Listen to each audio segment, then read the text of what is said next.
Good morning, students. In the last lecture, I have discussed the connection oriented and connectionless server. Uh, Last class, I have discussed that about the connection less eco client server, and today I'll discuss connection oriented eco client server.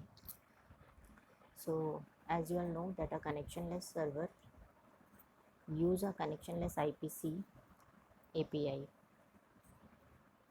and sessions with the concurrent client can be interleaved. Similarly, a connection-oriented server uses a connection-oriented IPC API, that is, in connection-oriented stream mode socket is used. Sessions with concurrent client can only be sequential unless the server is threaded. That means we can only send the messages in sequential manner in the connection-oriented servers. So here, this is the diagram given in this.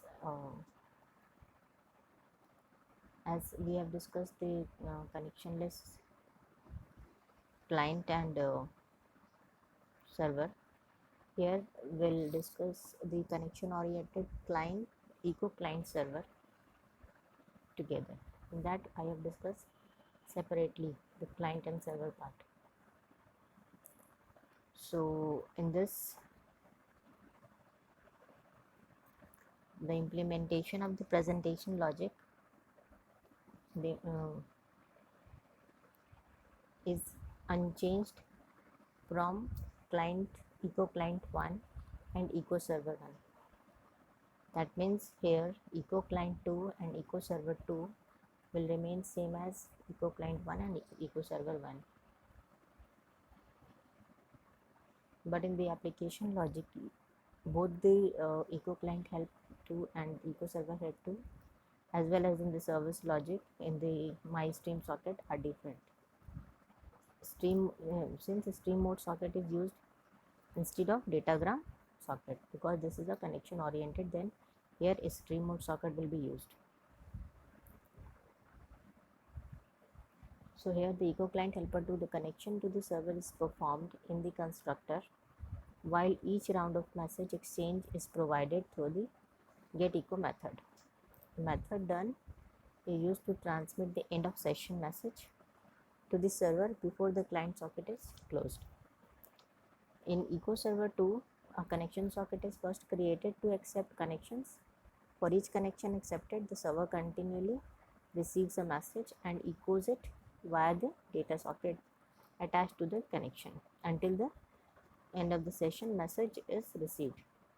At the end of the session, the data socket for the current client is closed and the connection is terminated. The server then waits to accept another connection.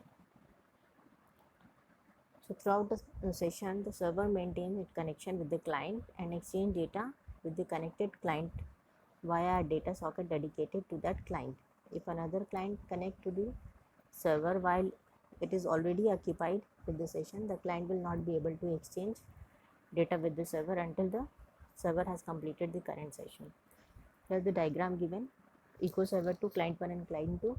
So first here is client 1 is sending the message and server is only responding to the client 1. In the previous, in connectionless, there is interleaved. Both the client 1 and client 2 are exchanging messages or sending and receiving messages from the eco server. But here in connection oriented, at a time only one client can interact with the server, and after the completion of that client, then server will accept the another client's request and it will start sending messages and interacting with the other client. So this eco server 2 will not allow any interleaved session. Next is iterative and concurrent servers.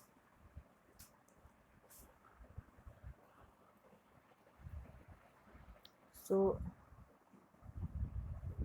with the connection oriented server such as Datetime Server 2 and Echo Server 2, there is no overlapping of client sessions since the server is limited to the exchanging data.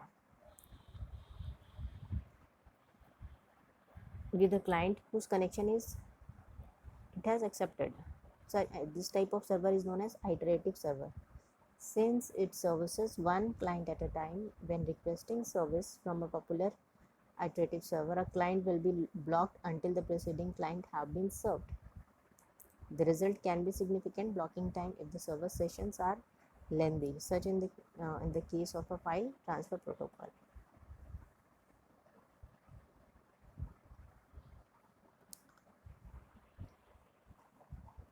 Similarly, to iterative servers, there are concurrent servers which use a single connection socket to listen for the connections. But a concurrent server creates a new thread to accept each connection and to conduct a service session with the connected client. The thread is terminated upon the conclusion of the session. So here is the diagram given. It shows a client process whose connection has been accepted, and this is the sequence diagram. Echo Server 2 supporting two concurrent client sessions. Next, stateful and stateless servers. Both the Datetime protocol and the Echo protocol belong in a category of protocol known as stateless protocol, as opposed to stateful protocol. A protocol is stateless if no state information needs to be maintained by the server. That means it is stateless. इसको previous information रखने की ज़रूरत, maintain करने की ज़रूरत नहीं पड़ती है. Such in the case with the Datetime protocol, where the server merely sends a timestamp obtained from the system to each client, and also with the Echo protocol, where protocol only requires that the server echo each message it receives. In either protocol, the task performed by the server is independent of its state, such as how long the server has been in service of which client it is serving. So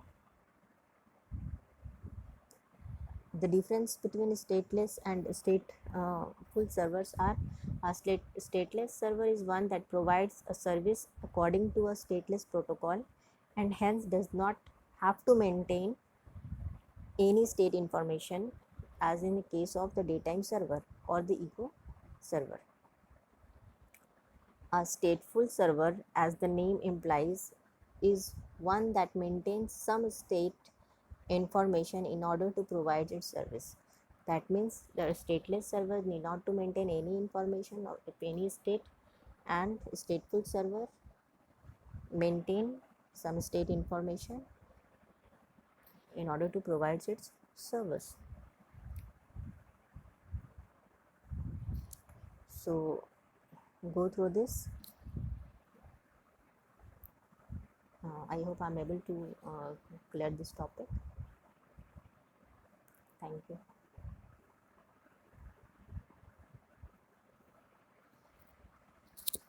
And in the next video, I'll start a new chapter. So this is end of this chapter. Client server is over with this topic, and we'll start a new chapter on the next lecture. Thank you.